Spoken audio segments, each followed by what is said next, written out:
Grimm's Household Tales, translated by Margaret Hunt, read by Paul Martin. This audiobook and its underlying text is in the public domain. Number 36. The Wishing Table, the Gold Ass, and the Cudgel in the Sack. There was once upon a time a tailor who had 3 sons and only 1 goat. But as the goat supported the whole of them with her milk, she was obliged to have good food and to be taken every day to pasture. The sons therefore did this in turn. Once the eldest took her to the churchyard where the finest herbs were to be found, and let her eat and run about there. At night, when it was time to go home, he asked, "Goat, have you had enough?" The goat answered, "I have eaten so much, not a leaf more I'll touch. Meh, meh." "Come home then," said the youth, and took hold of the cord round her neck, led her into the stable, and tied her up securely. "Well," said the old tailor, "has the goat had as much food as she should?" "Oh," answered the son, "she has eaten so much, not a leaf more she'll touch." But the father wished to see for himself, and went down to the stable, stroked the dear animal, and asked, "Goat, are you satisfied?" The goat answered, "Why should I be satisfied? Among the graves I leapt about, and found no food, so went without. Meh, meh." "What do I hear?" cried the tailor, and ran upstairs and said to the youth, "Hollo, you liar! You said the goat had had enough, and have let her hunger." And in his anger he took the yard measure from the wall and drove him out with blows. Next day it was the turn of the second son, who looked out for a place along the garden hedge where nothing but herbs grew, and the goat cleared them all off. At night, when he wanted to go home, he asked, "Goat, are you satisfied?" The goat answered, "I've eaten so much, not a leaf more I'll touch. Meh, meh." "Come home then," said the youth, and led her home and tied her up in the stable. "Well," said the old tailor, "has the goat had as much food as she should?" "Oh," answered the son, "she has eaten so much, not a leaf more she'll touch." The tailor would not rely on this, and went down to the stable, and said, "Goat, have you had enough?" The goat answered, "Why should I be satisfied? Among the graves I leapt about, and found no food, so went without. Meh, meh." "The godless wretch!" cried the tailor, "to let such a good animal hunger," and he ran up and drove the youth outside with the yard measure. Now came the turn of the third son, who wanted to do the thing well, and sought out some bushes with the finest leaves, and let the goat devour them. In the evening, when he wanted to go home, he asked, "Goat, have you had enough?" The goat answered, "I have eaten so much, not a leaf more I'll touch. Meh, meh." "Come home then," said the youth, and led her into the stable and tied her up. "Well," said the old tailor, "has the goat had a proper amount of food?" "She's eaten so much, not a leaf more she'll touch." The tailor did not trust to that, but he went down and asked, "Goat, have you had enough?" The wicked beast answered, "Why should I be satisfied? Among the graves I leapt about, and found no leaves, so went without. Meh, meh." "Oh, the brood of liars!" cried the tailor, "each as wicked and forgetful of his duty as the other. You shall no longer make a fool of me." And quite beside himself with anger, he ran upstairs and belaboured the poor young fellow so vigorously with the yard measure that he sprang out of the house. The old tailor was now alone with his goat. Next morning he went down into the stable, caressed the goat, and said, "Come, my dear little animal, I will take you to feed myself." He took her by the rope, and led her to green hedges, and amongst milfoil, and whatever else goats like to eat. "There, you may for once eat to your heart's content," said he to her, and let her browse till evening. Then he asked, "Goat, are you satisfied?" She replied, I've eaten so much, not a leaf more I'll touch. Meh, meh. Come home then, said the tailor, and led her into the stable, and tied her fast. When he was going away, he turned round again and said, Well, are you satisfied for once? But the goat did not behave the better to him, and cried, Why should I be satisfied? Among the graves I leapt about, and found no leaves, so went without. Meh, meh. When the tailor heard that, he was shocked, and saw clearly that he had driven away his 3 sons without cause. Wait, you ungrateful creature, cried he, it is not enough to throw you out, I will mark you, so that you will no more dare to show yourself amongst honest tailors. In great haste he ran upstairs, fetched his razor, lathered the goat's head, and shaved her as clean as the palm of his hand. And as the yard measure would have been too good for her, he brought the horsewhip and gave her such cuts with it that she ran away in violent haste. When the tailor was thus left quite alone in his house, he fell into great grief, and would gladly have had his sons back again, but no one knew where they had gone. The eldest had apprenticed himself to a carpenter, and learnt industriously and indefatigably, and when the time came for him to go travelling, his master presented him with a little table which had no particular appearance, and was made of common wood, but it had one good property.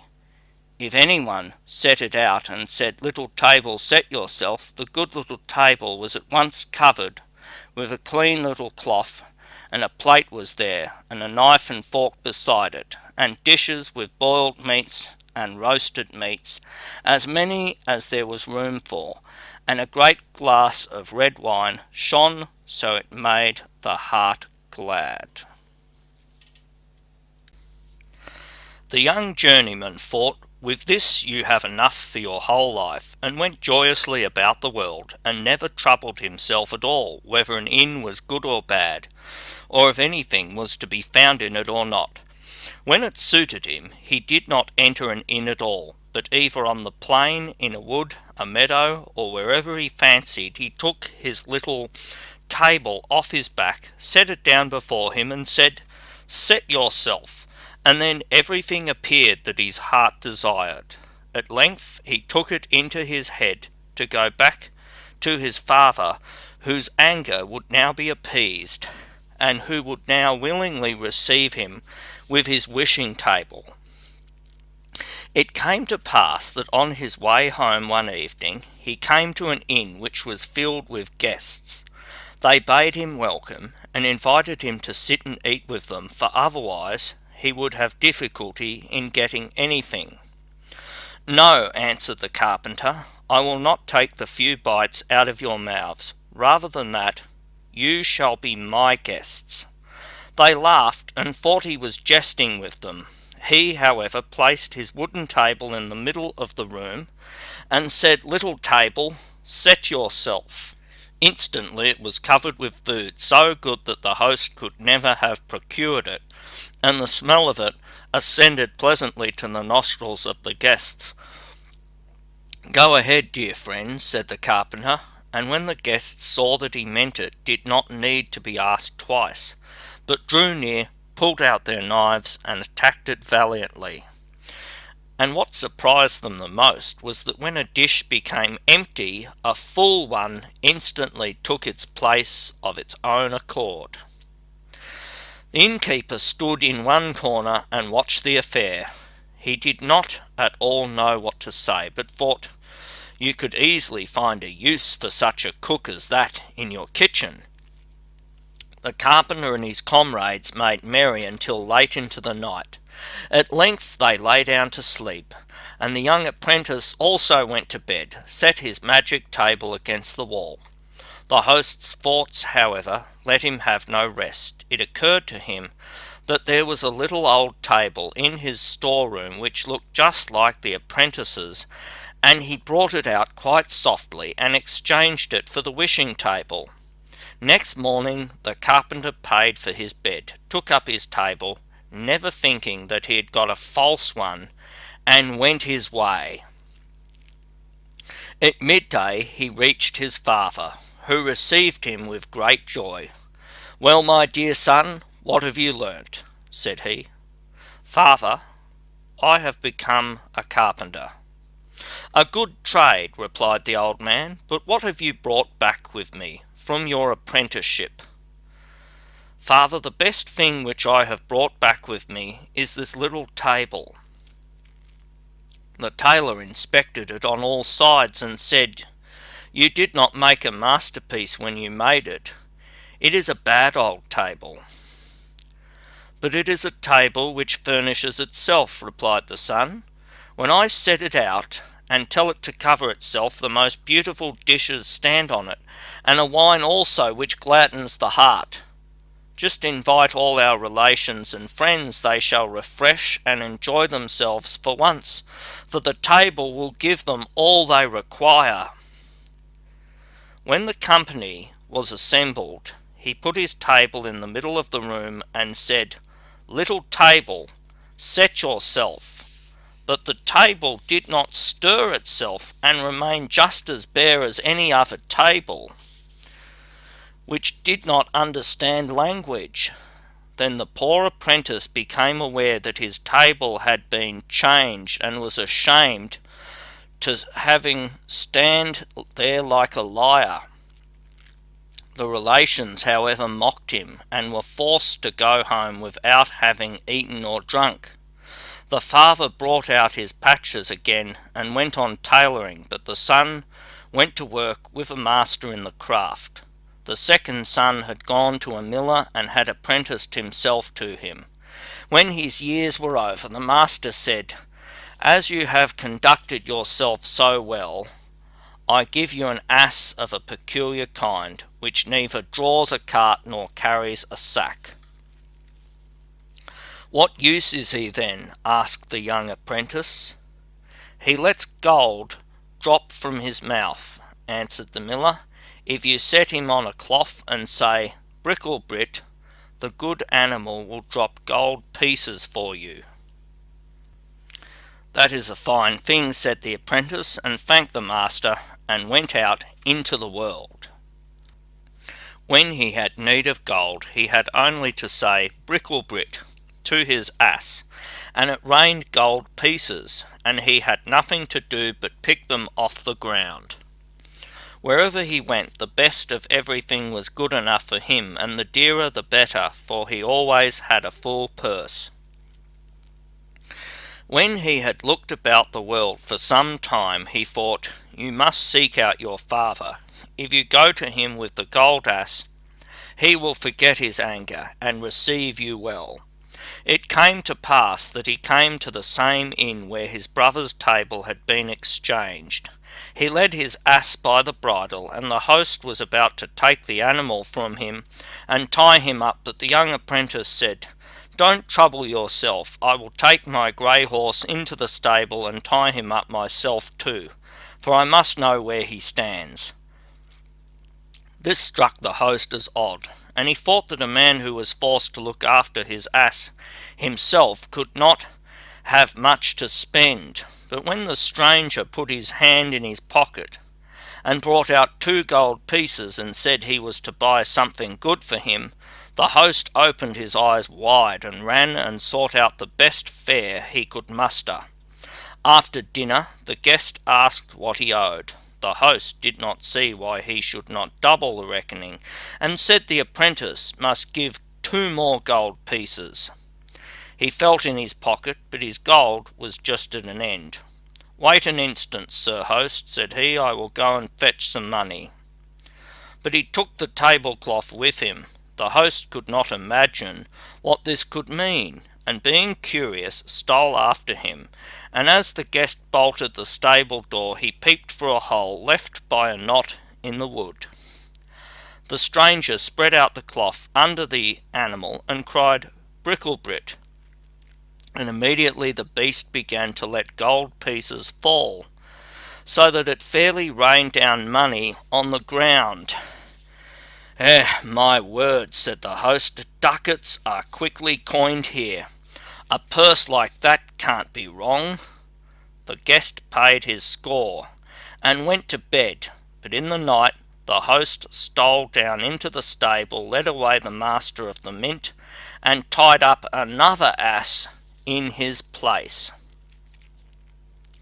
Early next morning the apprentice travelled away with his ass, and thought that he had his gold ass. At midday he reached his father, who rejoiced to see him again, and gladly took him in. "What have you made of yourself, my son?" asked the old man. "A miller, dear father," he answered.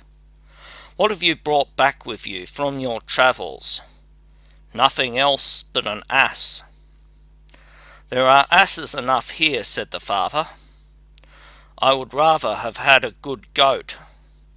"Yes," replied the son, "but it is no common ass, but a gold ass. When I say Bricklebrit, the good beast opens its mouth and drops a whole sheetful of gold pieces. Just summon all our relations, and I will make them rich folks." "That suits me well," said the tailor, "for then I shall have no need to torment myself any longer with the needle," and ran out himself and called the relations together. As soon as they were assembled, the miller bade them make way, spread out his cloth, and brought his ass into the room. "Now watch," said he. Cried Bricklebrit, but no gold pieces fell, and it was clear that the animal knew nothing of the art, for very ass does not attain such perfection. Then the poor miller made a frown, saw that he was betrayed, and begged pardon of the relatives, who went home as poor as they came. There was no help for it. The old man had to take to his needle once more, and the youth hired himself to a miller. The third brother had apprenticed himself to a turner, and as creating by lathe is skilled labour, he was the longest in learning. His brothers, however, told him in a letter how badly things had gone with them, and how the innkeeper had cheated them of their beautiful wishing gifts on the last evening before they reached home. When the turner had served his time, and had to set out on his travels, as he had conducted himself so well, his master presented him with a sack, and said, "There is a cudgel in it." "I can put on the sack," said he, "and it may be of good service to me, but why should the cudgel be in it? It only makes it heavy." "I will tell you why," replied the master. "If anyone has done anything to injure you, do but say, 'Out of the sack, Cudgel,' and the cudgel will leap forth among the people, and play such a dance on their backs that they will not be able to stir or move for a week, and it will not leave off until you say, 'Into the sack, Cudgel.'" The apprentice thanked him, and put the sack on his back, and when anyone came too near him and wished to attack him, he said, "Out of the sack, Cudgel," and instantly the cudgel sprang out and beat the coat or jacket of one after the other right on their backs, and never stopped until it had stripped it off them, and it was done so quickly that before anyone was aware, it was already his own turn. In the evening the young turner reached the inn where his brothers had been cheated. He laid his sack on the table before him, and began to talk of all the wonderful things which he had seen in the world. "Yes," said he, "people may easily find a table which will cover itself, a gold ass, and things of the kind, extremely good things which I by no means despise, but these are nothing in comparison with the treasure which I have won for myself, and am carrying about with me in my sack there." The innkeeper pricked up his ears. "What in the world can that be?" thought he. "The sack must be filled with nothing but jewels. I ought to get them cheap too, for all good things go in threes." When it was time for sleep, the guest stretched himself on the bench and laid his sack beneath him for a pillow. When the innkeeper thought his guest was lying in a sound sleep, he went to him and pushed and pulled quite gently and carefully at the sack to see if he could possibly draw it away and lay another in its place. The turner had, however, been waiting for this for a long time, and now just as the innkeeper was about to give a hearty tug, he cried, "Out of the sack, Cudgel!" Instantly the little cudgel came forth and fell on the innkeeper and gave him a sound thrashing. The host cried for mercy, but the louder he cried, so much more heavily the cudgel beat the time on his back until at length he fell to the ground exhausted. Then the turner said, "If you do not give back the table which covers itself and the gold ass, the dance shall begin afresh." "Oh no," cried the host quite humbly, "I will gladly produce everything, only make the accursed goblin creep back into the sack." Then said the apprentice, "I will let mercy take the place of justice, but beware of getting into mischief again." So he cried, "Into the sack, Cudgel," and let him have rest. Next morning the turner went home to his father with the wishing table and the gold ass. The tailor rejoiced when he saw him once more, and asked him likewise what he had learned in foreign parts. "Dear father," said he, "I have become a turner." "A skilled trade," said the father. "What have you brought back with you from your travels?" "A precious thing, dear father," replied the son, "a cudgel in the sack." "What?" cried the father, "a cudgel? That's worth your trouble indeed. From every tree you can cut yourself one." "But not one like this, dear father. If I say 'out of the sack, Cudgel,' the cudgel springs out and leads anyone who means ill with me a weary dance, and never stops until he lies on the ground and prays for fair weather. Look with this cudgel. I have got back the wishing table and the gold ass which the thievish innkeeper took away from my brothers. Now let them both be sent for, and invite all our kinsmen.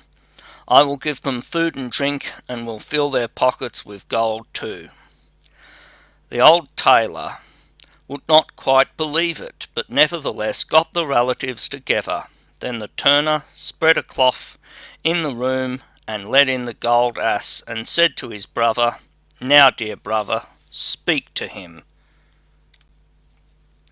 The miller said, "Bricklebrit," and instantly the gold pieces fell down on the cloth like a thunder shower, and the ass did not stop until every one of them had so much that he could carry no more. I can see in your face that you also would like to be there. Then the turner brought the little table and said, "Now, dear brother, speak to it." And scarcely had the carpenter said, "Table, set yourself," than it was spread and amply covered with the most exquisite dishes.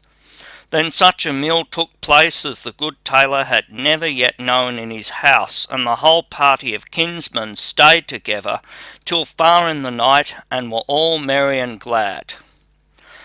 The tailor locked away needle and thread, yard measure and flat iron in a cupboard, and lived with his 3 sons in joy and splendour.